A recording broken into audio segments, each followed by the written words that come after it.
Well, greetings and salutations, everybody. Welcome to Open Mic here on my YouTube channel. I am, of course, your host, John Campea, and this is the show. Unlike the John Campea Show, this is just all open topics. Whatever you guys want to talk about, you guys send in to me and we talk about. That's what we're going to do here today. So special thank you all to you guys who are watching live. And if you're not watching this live, kick back, relax, and just join some friends having some talk about movies. So listen, guys, I'm going to get started here with a bunch of live questions that got sent in this morning on the John Campea Show that I didn't have time to get around to. So I'm going to clear those off first. Then we're going to go to your live questions for those of you guys who are watching now. And we're going to get things started with this. The first one comes to us from Curtis Lopez, who wrote, you know what comedy is underrated? Undercover Brother with Eddie Griffin. Have you seen it? I have seen it. It's been a while. Dave Chappelle was in that. Denise Richards, that's her name. Denise Richards was in it. Chris Kattan, remember him from Saturday Night Live? Where's he these days? Why does Jimmy Fallon have a career, but Chris Kattan doesn't? They were always kind of the same guy to me, but whatever. And yeah, it's pretty funny. I don't know that I would personally call it a great comedy, but it's pretty funny. Anthony Cullen writes, John, Rebels is making me reevaluate what I know about child conception. No kidding. I was like, when did this happen? Solid episode, though. Look, I'm actually going to put up a video. Of course, the series finale of Rebels has aired.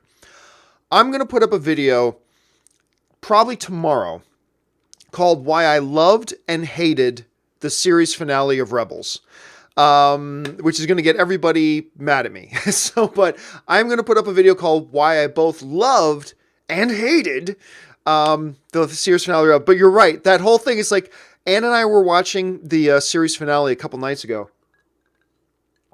And the baby comes up and it's like, wait a minute, when did they do that? And yeah, so that's a really good point. It makes you, maybe it's magic Jedi conception. I don't know. Anthony C. writes, is there a type or specific scene that disturbs you? Rape scenes are always hard for me to watch. Oh yeah. Yeah. Any kind of scene that has violence against women is very, very, very difficult to watch, which makes it, if used properly, an incredibly powerful tool in the hands of the right storyteller. Because if you need to shock your audience or get them to feel something in a certain way, or get them to understand, a trauma that a character is going to go through, that can be a very, very powerful tool if used right. Can go wrong very easily. But yeah, those scenes to me are difficult to watch. They are. And that's, sometimes art is like that. But yeah, you're right, man. Those ones are difficult to watch. Anthony C. also writes, I love the kid actors in It. Do you think the sequel might not be as popular since they won't be returning?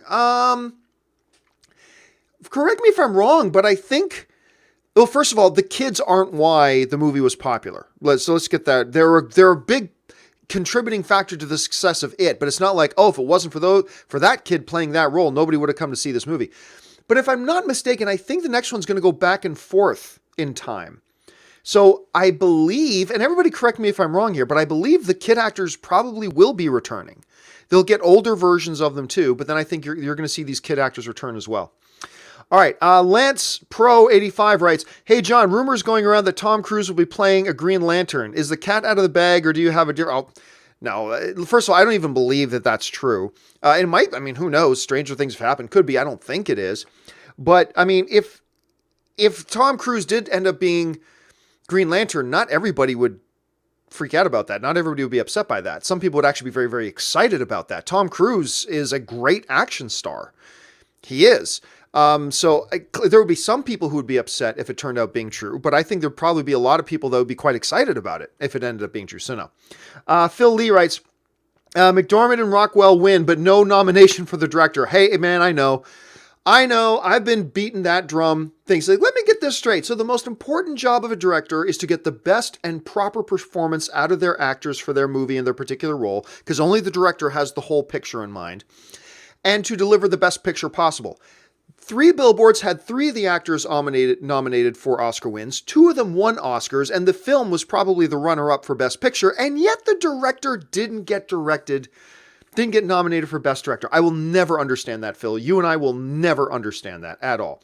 Murray for Us writes, I enjoyed the Rebels finale last night. Sad to see it go. I am sad to see it go, too. I really am. Rebels is sometimes, through the four seasons, particularly in the first three, there are times I really liked it, times I almost want to abandon it, but I had a kind of a love-hate relationship with it, but it kept bringing me back. And I did get attached to these characters. I have mixed feelings on the finale, but I am sad to see the series go. I really am. Anthony C. writes, over under 40%. John or Danny die at the end of Game of Thrones. 40% for either one of them? I'll take the over on that. I will take the over on 40% that either John or Danny die. If you set the number at 80%, maybe I'd take the under, but at 40%, that just one of them dies, I'll take the over on that. Paneet Singh writes, in my opinion, Blade Runner deserved to win for visual effects. Some things they did were never seen before. I've never saw anything in that movie that I didn't see before, so I don't know. Some things they did were never seen before and superb. The sex scene and the bridge scene with the giant hologram was amazing. I could do that hologram scene. And I only worked for a little while in visual effects, and I've just got a consumer level computer here. I could do that. Scene was not that hard. That scene, the giant thing. I mean, there were some great effects in Blade Runner 2049. Great effects. I had no complaints about Blade Runner being nominated for Best Visual Effects. No complaints at all. It had some wonderful, great, fantastic effects. Doesn't hold a candle, though. Doesn't come remotely close to what they achieved in War for the Planet of the Apes. And I don't even like War for the Planet of the Apes all that much. I like Blade Runner 2049 as a movie better than War for the Planet of the Apes. But if we're just talking about visual effects, it doesn't come close. Like, not even in the same discussion. What War for the Planet of the Apes did was so monstrous, huge steps ahead of what Blade Runner 49 or any of the other nominated films did, including Star Wars The Last Jedi. What they did in that movie, visual effects wise, I still don't know how. I worked in the damn industry and I have no idea how they pulled that off. Just phenomenal. Again, no knock on Blade Runner 2049. Deserved to be nominated. Beautiful effects in it, but War for the Planet of the Apes effects were so head and shoulders above anything in Blade Runner 2049 or Kong Skull Island or Star Wars Last Jedi. Look, it's all subjective, and if you feel that way, great. I'm not going to try to talk you out of it. But if you're asking me my opinion is it didn't even come close. Not even in the same discussion. Anyway, that's just me. Let's see. Murray for us writes, has anyone given you feedback that they like the Canto bite scene in The Last Jedi? Because everyone around me said they disliked it. Same for me. I haven't heard anybody say, you know what? I really like that scene. I did not like that scene. I like Star Wars The Last Jedi, and I did not like that scene. As a matter of fact, I think the very first tweet I sent out when I stepped out of the premiere was I can't remember exactly, but it's something like this. Overall, I really liked it, but I didn't like how they used Rose. I didn't like how they used Finn. I didn't like how they used Benicio del Toro, and I do not like the Casino Planet. I think those are my big issues. And I've rewatched The Last Jedi, obviously, a number of times, and I just cannot get on board with that scene, man. That entire sequence, everything on that planet, you just could have scalpeled that out of the movie. And I'm sure there are people out there who like it. I'm sure there are people who like that scene. And I'm sure they have their reasons for liking it. I'm just saying I have never had the opportunity to speak to somebody who actually defends that scene. Even my friends who love The Last Jedi didn't like that scene. So it's tough to defend that one. Let's see. Anthony C. writes, would you go backward in time or forward in time? Oh, backward, always. Because the one thing every human being wishes they could do is make up or correct mistakes they've made. So for me, it's going backwards in time. Absolutely. D. Walders writes, hey, John, love the Oscar stream. Oh, thank you. Really glad to see Jordan Peele won. You should check out Counterpart on Stars, starring J.K. Simmons. Great show so far. I would love to, but I'm not paying for another streaming service. I already pay for too many. I got Showtime, I got HBO, I've got Netflix, I got Hulu, I got Amazon Prime, I pay for random stuff on Google Play, I've got YouTube TV. I'm just not paying for another streaming service for one show. I did it for CBS All Access so I could watch Star Trek, but no more. I want to see the show, I really do, but until they put it out on a streaming service that I already have, just no more. No more. I just can't do it. I want to see it so bad, but no more. Maybe one name writes, "Hey John, first time watching live in a while. This was earlier this morning. Been busy. Just want to say good morning and support the channel. Thank you so much, Maybe One Name. I really appreciate that. Seriously, yeah, guys, my channel exists because of the support that you guys show the channel. So I can't put into words. I'm not good at this. I don't know how to express my gratitude. Just to say gratitude. Thank you so much, Maybe One Name." KW Garrett writes, which would you hate most in episode 9? A discussion of Rey's midichlorian count. B, intro of Jar Jar Jr.'s character. C, being told Leia died in the opening crawl. Midichlorian. Because, hey, a Jar Jar Jr. in the hands of a director that would know what to do with that character, maybe that would work. Maybe that would work. The midichlorian count, I would know. I honestly think the moment, I'm not saying I will do this, but I feel like if I'm sitting in Star Wars Episode 9, the moment somebody utters the word midichlorian, I'm like, well, grab my jacket, thank you very much, get up, put my popcorn down, and leave the theater. I think I'm out at that point. I probably wouldn't really do that, but I feel like in my head I want to say, nope, I'm out. Thank you very much. Enjoyed the first 5 minutes, and then you said midichlorians. Now I'm out. I just couldn't handle that.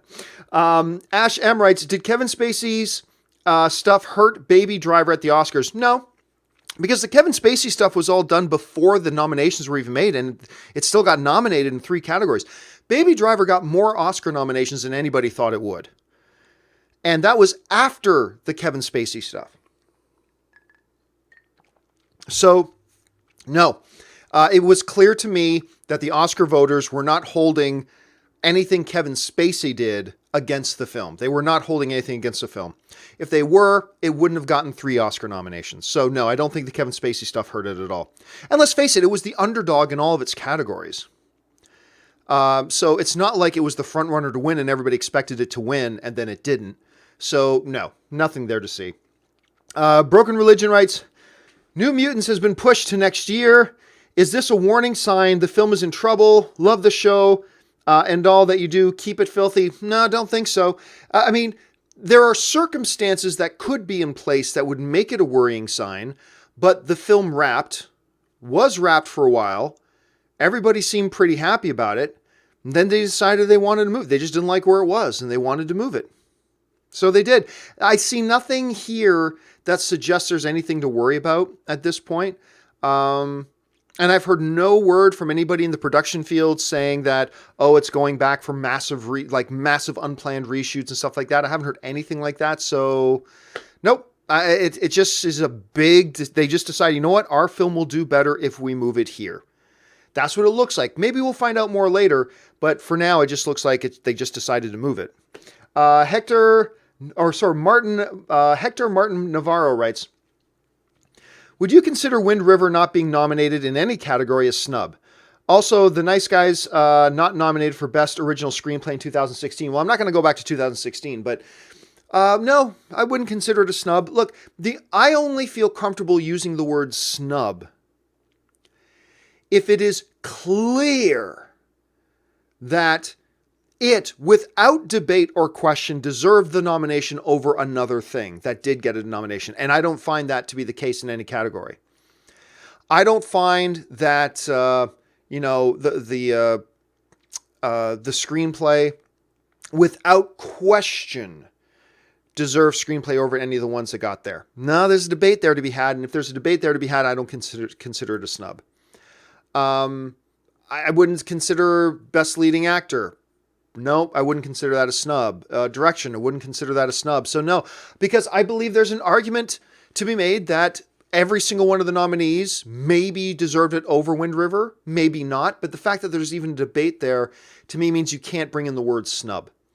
It's unfortunate. I loved Wind River. If you guys saw me talk about it after I saw it, you know how much I love that movie. But am I disappointed and didn't get nominated? Yep. But, it was a high quality year. So I don't call any of it a snub. All right. James B writes, hey, John, thanks for the Oscar stream the other night. Didn't get a chance to actually watch it. So you were my go-to guy for results. Thanks. Well, thank you for that, James. I really appreciate it. And thanks for watching the video. Joe Payne writes, big Canadian farmer, odds Iron Man 4 takes place in space.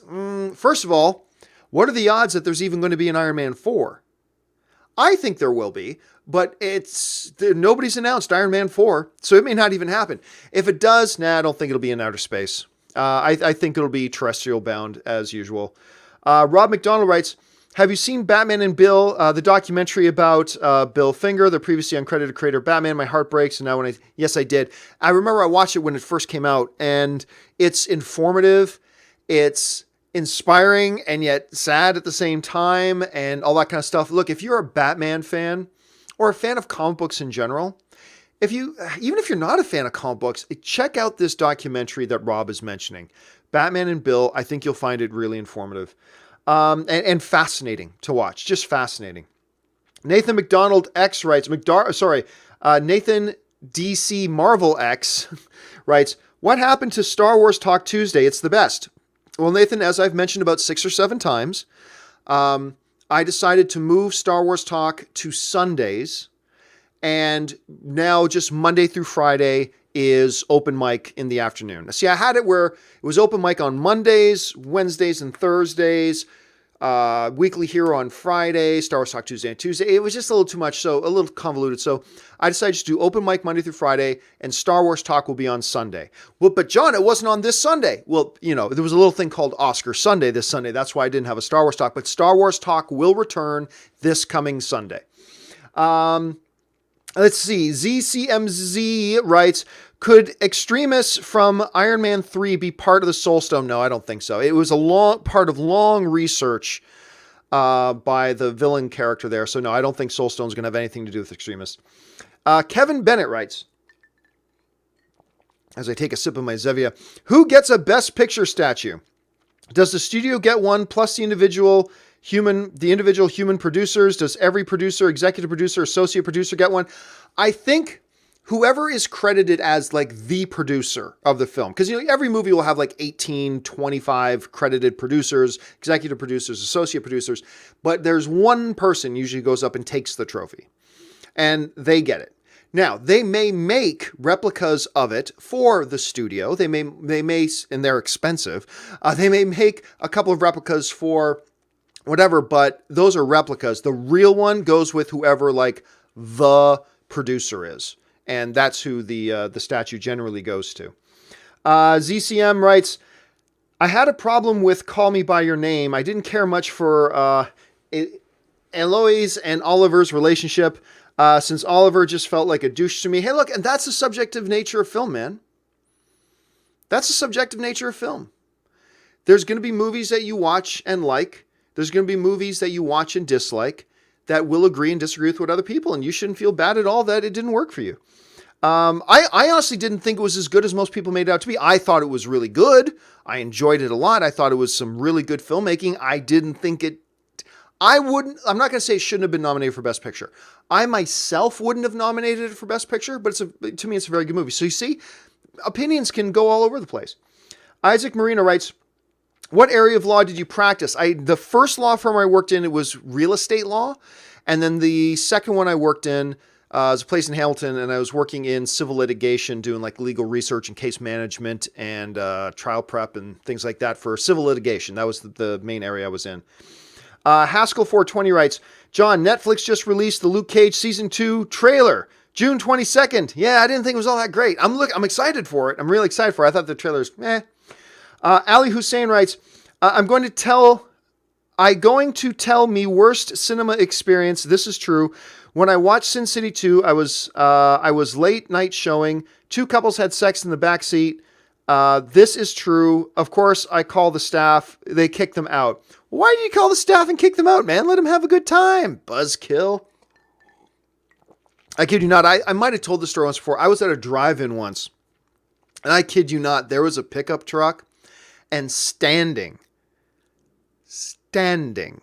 in the back of a pickup truck was a couple going at it, standing. So that's, hey, drive-in theaters. All right, I miss the drive-in theater. Mr. Film writes, thoughts on New Girl and Schmidt, Borg versus McEnroe. I don't know what you mean by New Girl and Schmidt. I don't know if you're talking about the sitcom and whatever. But Borg versus Macaron, I finally had a chance to watch. I loved it. Absolutely loved it. You should watch it if you get a chance. And just another sign that crazy Transformer boy. He's really good. He's a really good actor when he wants to be. So there's that. All right, let's now move on to the live questions that you guys have been sending in here. So I'm going to check to see how many we've got, and we've got a ton. So let's get going here. Adam Griffin writes, how/why are YouTube channels like IGN/Fandango allowed to repurpose trailers under their own channels? Why not be more protective of Drive Track? To be honest, I have no idea. I don't know. I'd love to know. I'd love to know how, like, some of these trailer react guys can put up trailers and it's fine, and then somebody else puts up 3 seconds of a trailer and they get a content strike. I honestly don't know what the answer is. I really don't. So if you find out the answer to that, Adam, by all means, please let me know, because I would love to know the case. I would love to know the answer to that. TF writes, you rock, John. Have a nice day. Thank you so much, TF. I appreciate that. Sam Fisher writes, Christopher Robin looks like they took Winnie the Pooh and gave it the Hook treatment. I love that little teaser. If you hadn't seen it, the new Christopher Robin with Ewan McGregor, I was almost going to say Elijah Wood, with Ewan McGregor, came out, loved it. And when Pooh spoke, so adorable. I loved it. I love that little teaser. I can't wait to see the full tease for it. I'm really excited about this movie. Let's see. Micah T writes, how did you feel about how Marvel portrayed Ultron? I liked him, but thought he was funny, which was different from the menacing tone we got from the first Age of Ultron teaser trailer. I thought he was both. I thought he was menacing and dark and also funny. And I don't know why it has to be one or the other with some people. Was it a little bit different from the comics? Yes, but everything about the movies are a little bit different from the comics. That's why there's comics and that's why there's movies. I actually liked the way they used Ultron. A lot, actually. I thought it was great. And I love the temperament they gave him. I love the personality they gave him. The fact that they got James Spader to do the voice, I thought was a stroke of genius. I really dug the way they handled Ultron quite a bit.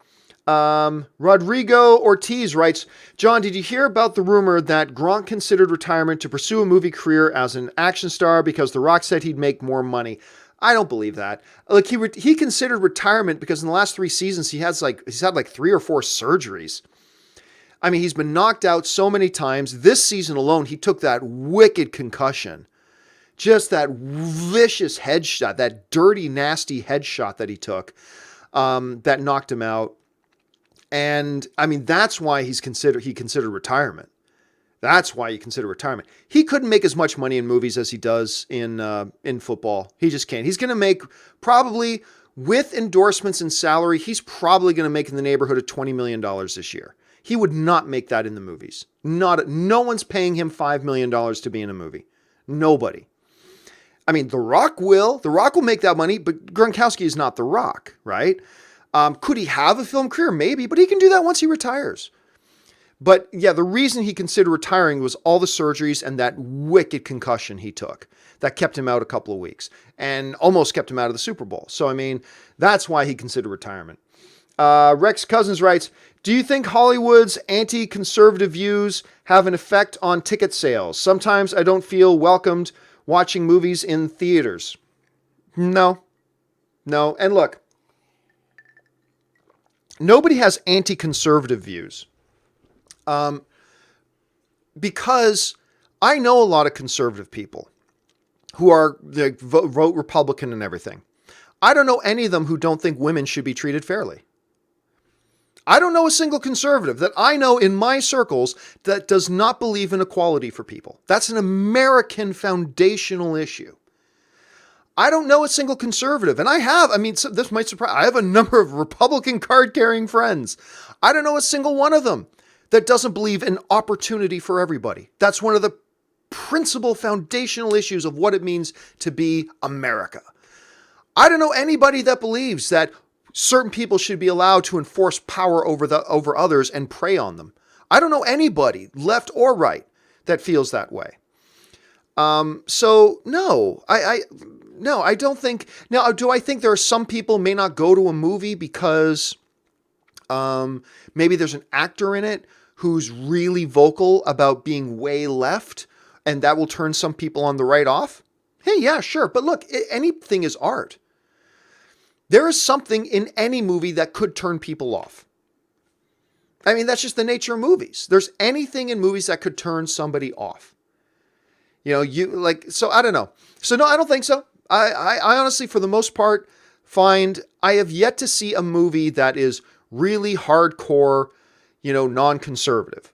Except for maybe a movie like Call Me By Your Name, which, I mean, if you're a person that you just don't accept that there are human beings out there, living, breathing human beings who happen to love certain people that've got one set of genitalia over another set of genitalia, and that offends you and that bothers you, then I don't know what to tell you. I don't know what to tell you. If just the fact that these people exist and breathe and eat and live life and have jobs and have friendships and have relationships and all that kind of stuff, if that sort of stuff offends you, I'm not saying it offends you, Rex. I'm not saying that bothers you personally. I'm saying, but for some people out there, if just the acknowledgement that these people live and breathe and have homes and have jobs and have lives and are part of our society, and therefore movies will include stories about them too, and maybe come at it from a point of view that we shouldn't spit on them just because they're different from us. If that bothers you, sorry, I'm not saying you have to be pro-gay marriage, not at all. But if just seeing a story about people who are alive and living and breathing and including them, I remember I got so pissed off over people who had a problem with Sulu being gay in Star Trek. And my whole thing was, look, the American census shows us that X percentage of Americans are gay. There's this many people on the USS Enterprise. Just by, math, we should have a couple of gay people on the Enterprise. And they happen to say that character happens to be a gay character. So what? What's the problem? Is just acknowledging somebody's existence offensive to you? And that's one of the things to me. But for the most part, like I said, I know a lot of card-carrying right-leaning people. And contrary to what some of my friends on the left believe, not everybody who leans right is some kind of monster. I find most Americans, I'm a Canadian who lives here, I find most Americans, left, right, whatever, believe in the principal foundations of fairness, of opportunity, and of equality. These are American principles. And so, no, I really don't think it affects ticket sales that much, especially when you got a movie like Black Panther out there and it's sweeping the box office. I really don't think things like that are being hurt too much. And I believe most Americans, be they left, be they right, are good enough not to let, this movie might rub my political beliefs the wrong way, therefore I won't see it. I think most Americans, left and right, are mature enough and self-confident enough and secure enough that they're able to get past that and just go and enjoy a movie anyway. I don't believe in killing people, but I go to see movies where there's lots of killing, but I don't believe in killing people. So I think most Americans, left and right, liberal and conservative, Republican and Democrat, in this United States of America, are perfectly fine getting over that stuff, and they're not so fragile little insecure people that I can't handle seeing somebody who might not think the way I think. Republicans are tougher than that, liberals are tougher than that, Democrats are tougher than that, Americans are tougher than that, for the most part. Are there some exceptions? Sure, but there is with every group of people, so... that's my Canadian waving an American flag bit right there. Okay, there we go. Let's see. Rex Cousins writes, I think they should be fair to both parties. I disagree. I think if there's a story about a gay person, you tell it from that person's... Every movie tells the story from a certain person's point of view. And no, you shouldn't be fair to both sides. This isn't a classroom. This is a movie. I remember... I'm going to give away a spoiler for $1 Million Baby here, okay? So everybody be careful. I'm about to give a spoiler for $1 Million Baby. So if you haven't seen $1 Million Baby by Clint Eastwood, which you totally should because that movie's magnificent. So I remember this happened around the Oscar time. So in the movie $1 Million Baby, the lead girl, she becomes a paraplegic from the neck down. And she doesn't want to live life like that. So at the end of the movie, Clint Eastwood's character faces a choice to either help her commit suicide or to not help her commit suicide. He makes the choice, this character, not Clint Eastwood, the character that the movie is telling a story about, the character made the decision to help the girl commit suicide and end her own life. Now, I remember then, around Oscar time and around screenings of this movie, there were massive protests against Clint Eastwood. And there were a lot of people saying, Clint Eastwood thinks anybody who's physically disabled should just be put to sleep. Clint Eastwood doesn't believe in the value of life. Clint Eastwood doesn't believe that somebody with a disability should have the right to live, blah, blah, blah, blah, blah, blah, blah, blah, blah. And I had like somebody I knew, I'm not going to call them a friend, but somebody I knew saying that to me. I said, what are you talking about? You do realize that that dude on screen is not Clint Eastwood, right? You realize this is a story about a character. And this is a story about what that character did. Clint Eastwood isn't saying that's what everybody should do. Clint Eastwood isn't saying anybody who's in a wheelchair might as well just pull out a gun and pop them in the head because they don't deserve to live. Clint Eastwood's not saying that. It's a character in a movie, and this movie is just telling you a story about what that character did. Whether you agree with what that character did, whether you disagree with what that character did, that's completely up to you. But it's not the movie's job to pander to whatever it is you like. So what was Clint Eastwood supposed to do? Well, I'll make two versions of the film. If you're pro help somebody commit suicide if they have physical disabilities, that'll be playing in theater 1, and that's the one where Clint Eastwood decides not to help her commit suicide. And if you're somebody who believes that, what is he supposed to do? Make 2 variations of the ending? No, the movie is about the character and telling that character's story. Movies shouldn't put out stories, and it's all from the perspective of the filmmaker. It's not the filmmakers or the movie's responsibilities to tell something from 2 points. No, it's telling it from the character's point of view. And if you want to watch that movie, great. And if you don't want to watch that movie, fine. But it is not filmmakers' responsibilities to, let's be fair to everybody. No, tell your stories. Tell your stories. And if people want to get on board with them, great. And if people don't want to get on board with them, that's fine. But just tell your stories. And trust us, the audience, that we are intelligent enough to know, for the most part, that if Clint Eastwood's character helps that girl commit suicide, that's not Clint Eastwood saying, I have a dogma, I have a book, a rule book of life, I have a manifesto that people who are disabled should be put to sleep. No, we are mature enough and intelligent enough to know that this is just a movie telling a story about this man.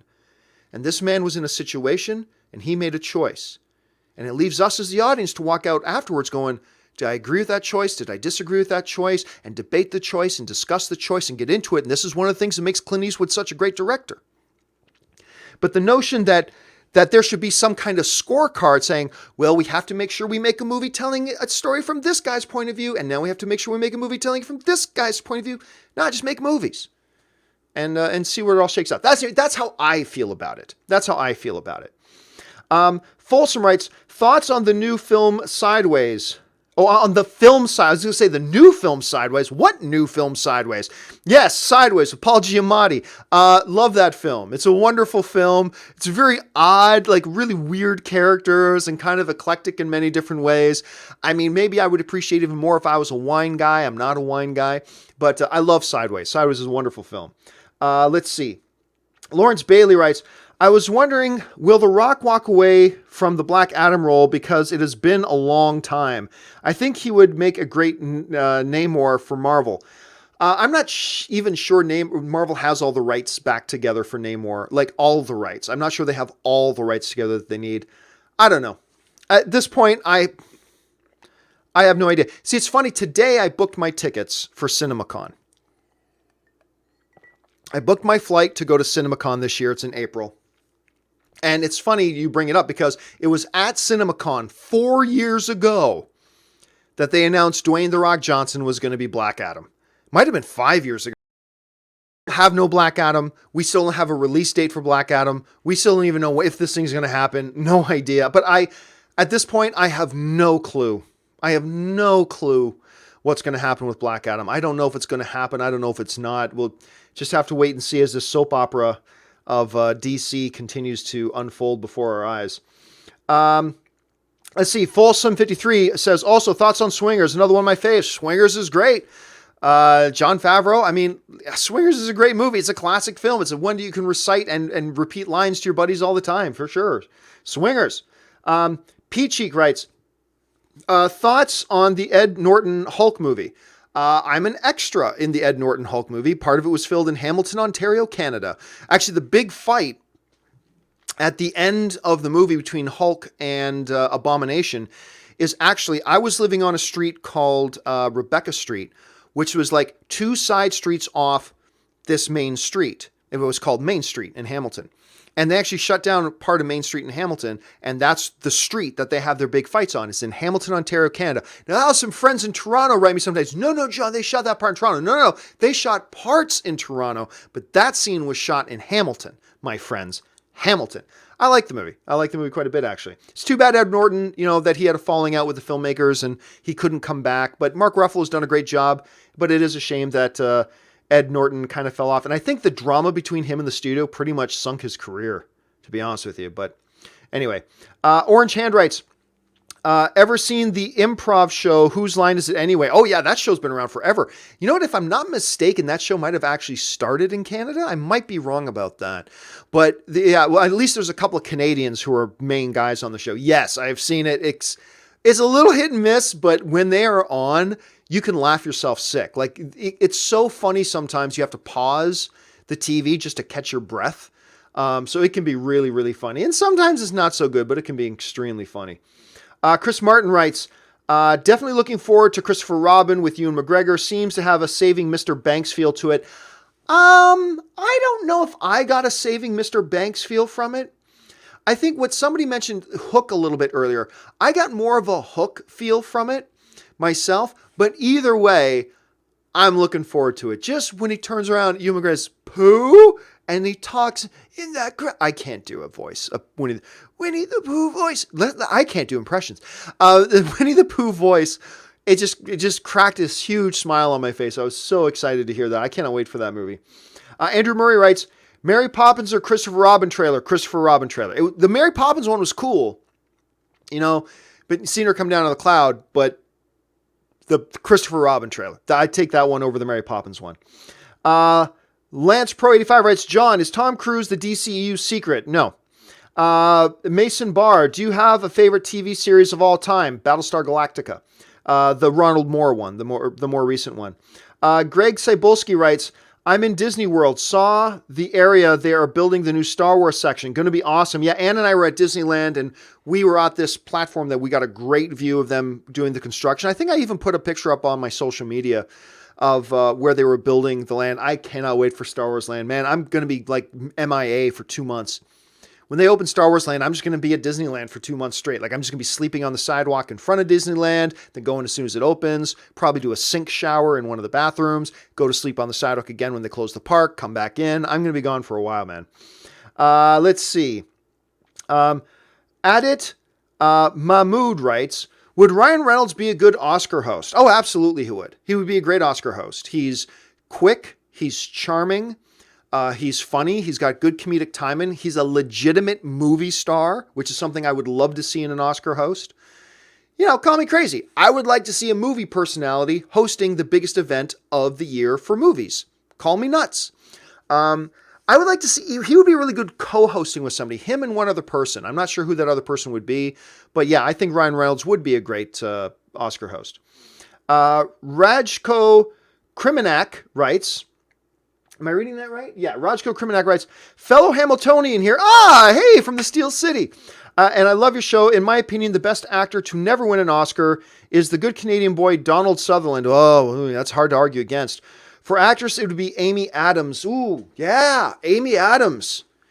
She's got a load of nominations and she's never won. Yeah. You know what? I'll go with you on that. I will go with you on the best actress not to have an Academy Award right now in the business today would be Amy Adams. I'll go with you on that. Donald Sutherland's hard to argue against. Had such a storied career. I don't know that I'd say he's the best, but he's a great actor. I had the opportunity to sit down and interview him once, and it was just amazing. I remember within the span of 1 week, I got to sit down across and talk to Donald Sutherland, and 1 week later, I got to sit down across from him and talk to why am I freezing on his name? The guy who just took over for Kevin Spacey. Well, Christopher Plummer. Why was I freezing on his name? Christopher Plummer. I had a chance to sit down across from Christopher Plummer and talk to Christopher Plummer, and just remarkable. Also a good Canadian kid, by the way, Christopher Plummer. Mason Barr writes, what about favorite film of all time? Do you know you're talking? Star Wars, obviously. Chris Martin writes, favorite Mike Myers Halloween movie. I love Halloween 2. Honestly, I don't like any of them. Yeah, I know. Sorry. I remember about 7 or 8 years ago, I watched the original Halloween again after years. And I was like, wow, this actually isn't even all that good. And my friends wanted to stab me for saying that. I mean, that and Blade Runner are just two of the all-time classic films that I watched and they just didn't work for me. And I'm sorry, but yeah, the original Halloween. So none of them. Favorite Mike Myers Halloween movie? Answer, none. I'm not really a fan of any of them. Frode79 writes, Aquaman already has prelim screenings, but no set pick of Black Manta. Any ideas how they'll adapt this huge head on screen, or will it be all CGI? Oh, who knows? Who knows that they'll even have the huge head? I mean, they might go with something completely different. I also don't know that I buy this idea that they've had preliminary screenings. I don't know that I buy that. But yeah, so, and as to what the design of Black Manta will be, they won't necessarily look. I'll tell you this: the head's not going to come out to here like it does in the comic books. It's just not going to do that. They'll adapt that for the screen. So it might be maybe this wide or something like that. Anthony Cullen writes, Archer comes back April 25th. Are you hyped? I sure am, man. That is my favorite animated show on TV. Is Archer? I love that show, man. Phrasing. I love that. I love that show, man. Absolutely. I'm psyched for it.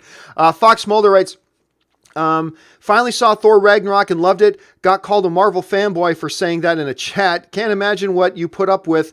Next film for Taika Waititi. What's his next? I don't know. And yeah, you wouldn't believe what I go through every single day. I have everybody telling me I love DC and I hate DC. I have people calling me I love Marvel and I hate Marvel. And anything you say one good thing about something, you get people jump down your throat. As soon as you say something bad about something, people jump down your throat. I mean, but it's part of the job, man. It's part of the job. I get on camera and I give my opinions for a living. I give my opinions. And whenever you give your opinion out there, everybody else gets to sit safely behind the anonymity of their little computer screen and keep their opinions to themselves. But when you get on camera, and you give your opinion, there are weak-minded fools who are going to attack you for your opinion. I don't mind people who disagree with me for my opinion. That's totally cool. But people are like, you're this, you're this, you're this, you're this. Dude, I just said that I didn't think it was a perfect movie. Blah, blah, blah. Yeah, it's kind of crazy. It's too bad, though. What's next for Taika Waititi? No idea. I haven't heard. But I'll be definitely interested in whatever it is he does next. Chris Martin writes, I know nothing has been announced yet, but I'm already looking forward to Disney's Snow White live action. I don't even know if they'll get around to doing that. I mean, they do have an awful lot of... I just don't know if Snow White's one that you do. I just don't know if Snow White... they did the whole Snow White and the Huntsman thing, and I just don't know that you can really pull it off with the charm and grace that the animated film had. I think the other animated films we're talking about, you could see those as live action films. I don't know that I can see Snow White, a proper Snow White. I don't think I can see a proper Snow White done in live action and done well. So maybe I'm wrong about that. We'll have to wait and see. Obviously, you're looking forward to it. Let's see if enough other people are too. All right. Connor Diaz writes, love the new show segments. Keep being amazing. Well, thank you so much. So yeah, for those of you guys who've been watching regularly on the John Campea Show, I've introduced a couple of new segments. One is the movie news feed. And the response I've gotten from you guys about the movie news feed has been terrific. And thank you for your feedback on that. The other one is a couple of times a week, I bring in somebody to talk about one of the main topics for like a 5-minute segment. And that's been going over really well too. You guys seem to be embracing it. Jason Inman will be guesting on the show tomorrow. So I'm looking forward to that. So make sure you guys tune in for the John Campea show tomorrow. Thanks for the comment, Connor. I appreciate that. Christian Clayton writes, what do you think the MCU or Star Wars has been better at keeping canon in line? I think the MCU. Which one has been better at keeping canon in line? Well, I mean, one's more difficult. One's been around for 40 years. One's been around for 10. So it's difficult to say. Overall, say Star Wars overall, just with the movies itself. But, you know, we'll see. We'll see. Because, like, look, with the MCU, they don't expect their comics to stay in continuity with the movies. So that's separate. Star Wars, we expect the comics, the video games, the animated stuff, the feature films, all of it to be in canon. And that has been a struggle, especially after the Rebels season finale. They just threw canon out the window with that, which is fine. There's great things about it, but if we're just going to talk movies, Star Wars has done a pretty good job keeping their canon in line with the movies. Franklin Donahue writes, John, do you think the Oscars would be better if it was pre-recorded and edited down, or is it important to watch live? Oh, it's absolutely has to be watched live. They just need to shorten that show. Get it down to 3 hours tops and you're golden. Right now it's running like 45 minutes to an hour, far too long. Trim it down to 3 hours, and I think you're gold. But no, there's something about it being live. I think it needs to be live because there's no way you can pre-record it and not have every spoiler get out. If they pre-record it, you've got 3,000 people in the auditorium there. Somebody's tweeting out who won, and then the whole world's going to know before they even watch the show. You just can't do it pre-recorded.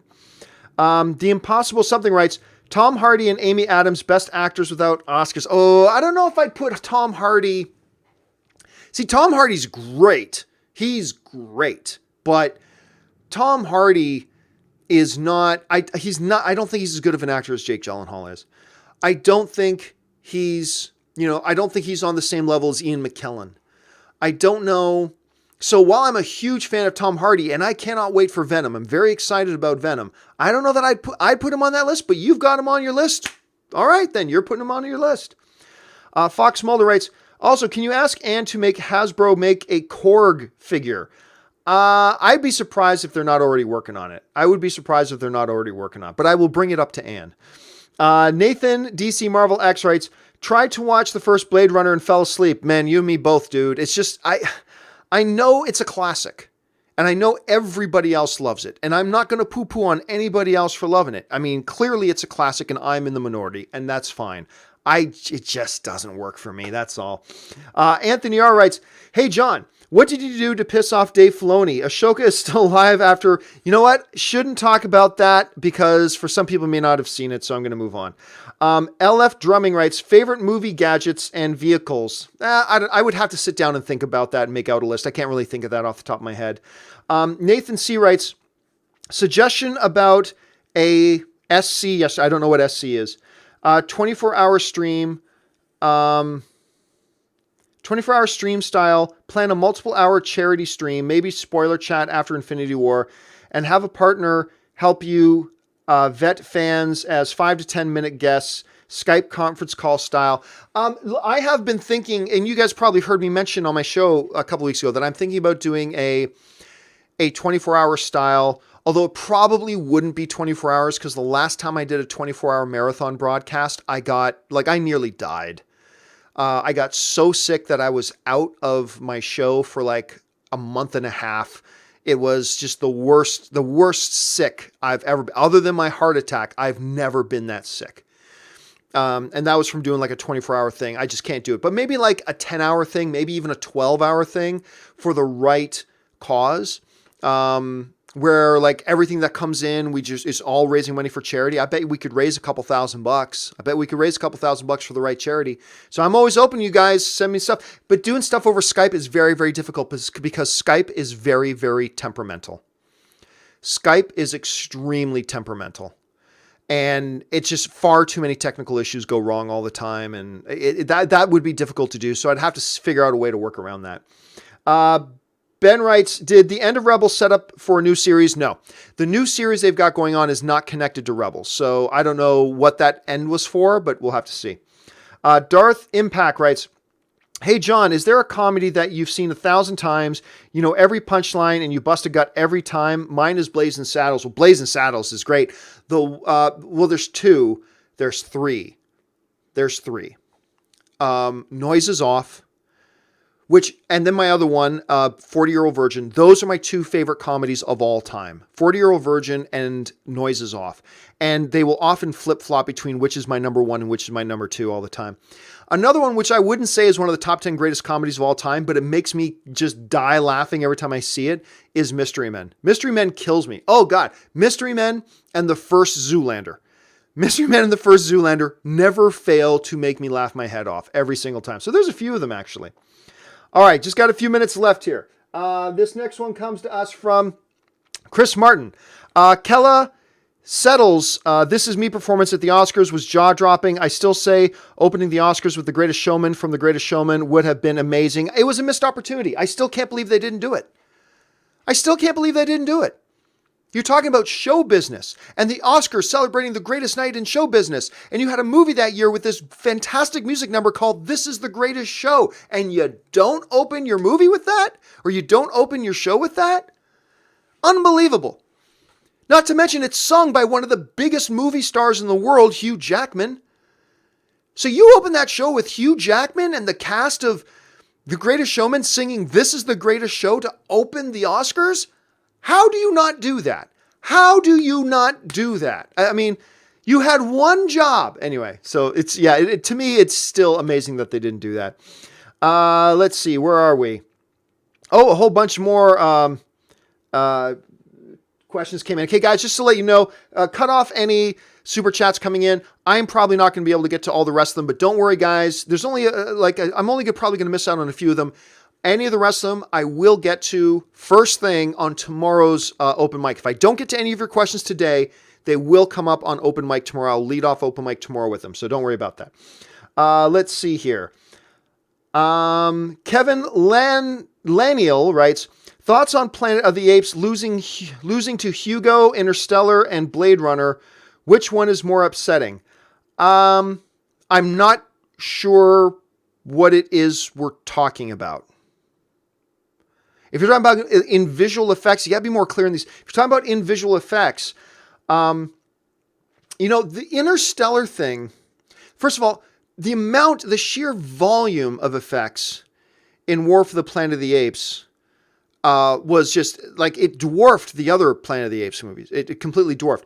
Interstellar was also really lauded by the visual effects community because of the amount of practical effects along with digital effects. Like, it was a breathtaking melding of practical and digital. So there's that. I mean, I'd have to go through it, but it's just that the War for the Planet of the Apes just took it all to the next level. Even amongst the Planet of the Apes movie, the War for the Planet of the Apes movie took it to another level. And that's the one that is really upsetting to me. Eli the Creative writes, the fact that you're unhappy with the DCU means that they aren't rebooting. So it must mean one, Zach is coming. Oh, I'm not even going to take the question. I'm not discussing it. Sorry. Dakota Barber writes, Wind River's rape scene was very difficult to see. It was, and part of why that movie is so powerful. And that's a great example of it being used the right way. Because I don't believe if we didn't experience that scene, I don't think it would have had the same emotional, devastating impact on us, or really let us appreciate the tragedy and what that girl went through in the movie before she died. Don't worry, that's not a spoiler because you find out she died right at the beginning of the movie. And that's an example of when it's done right. There are many examples of when it's done wrong, but that's an example of when it was done right. Let's see. Anthony R. writes, when I went to see Black Panther, the audience didn't know that the Solo trailer was a Star Wars movie until Chewbacca showed up, and they were like, oh, hey, yeah, dude, I was the same way. I saw the, I think they picked up on it. The audience I saw, when I was the first paying audience I saw Black Panther with, when the trailer started going, once they started picking up that this was a Star Wars movie and it was, oh, that's a young Han Solo, the audience lost their minds. And when that trailer ended with Solo coming up, the audience went bananas, which completely surprised me because I thought the trailer was good. I preferred the teaser trailer to the full trailer, to be honest with you. I thought the trailer was good. I didn't think it was that good. And most people online are like, yeah, it was okay. That Solo trailer was all right. But I'm telling you, out of all the trailers that played in front of Black Panther, none of them got the pop from the audience like the Han Solo trailer did. And I was shocked, completely shocked. Mr. Film writes, ever watch Scarlett Johansson Under the Skin? Yes, I think it will become a cult film and eventually a sci-fi classic. I think Whedon is a genius as a writer. I disagree with you on that. I think I like the film very, very much, but I think it's already almost forgotten by a lot of people. I don't think it's going to achieve that status, unfortunately. I think it deserves to, but I think a lot of people have already forgotten about it, and I don't see it making a resurgence in the collective conscience enough so that we could call it or peg it as a classic film sort of thing. You know what I mean? Or becoming like a cult classic. Last question of the day. Todd Tubbs writes, The Crow is my favorite movie of all time. I'm excited for the reboot after all the problems. Do you think we're really going to get it this time? I don't know, man. There were many times I thought we were going to get it.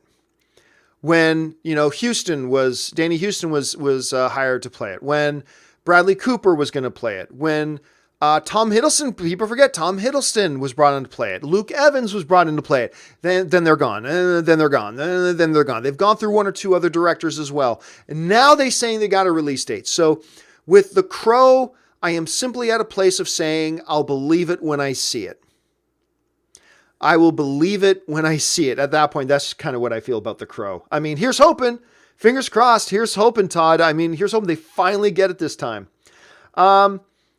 Let's see. One last one. Lil writes, just here to plug BoJack Horseman. Love your show, John. Thanks so much. A lot of people have been telling me to watch BoJack Horseman. I have not gotten around to watch it. I don't know when I'm going to get a chance. And then I'll take this one last one. Cameron W. writes, hey, John, favorite Weird Al song? Favorite Weird Al song? Well, I mean, some of his original classics, like Eat It. Eat It is classic. I'm Fat is a great one. You're Not Perfect, but You're Good Enough for Now is a really good one. If you haven't heard that one, You're Not Perfect, but You're Good Enough for Now. It's a great love song. There's just so many of them. So many of them. I can't even pick one off the top of my head. All right, guys, that will do it for me for this installment of the John Campea Show. Again, for any of you guys who still had questions waiting, don't worry. Your guys' questions will be the first ones on open mic tomorrow. Listen, guys, thanks a lot for being here. I got to get ready now to head off to a screening of A Wrinkle in Time so I can get my review ready for tomorrow morning. That'll do it for me. Thanks a lot for joining me. My name is John Campea, and until the next video, bye-bye.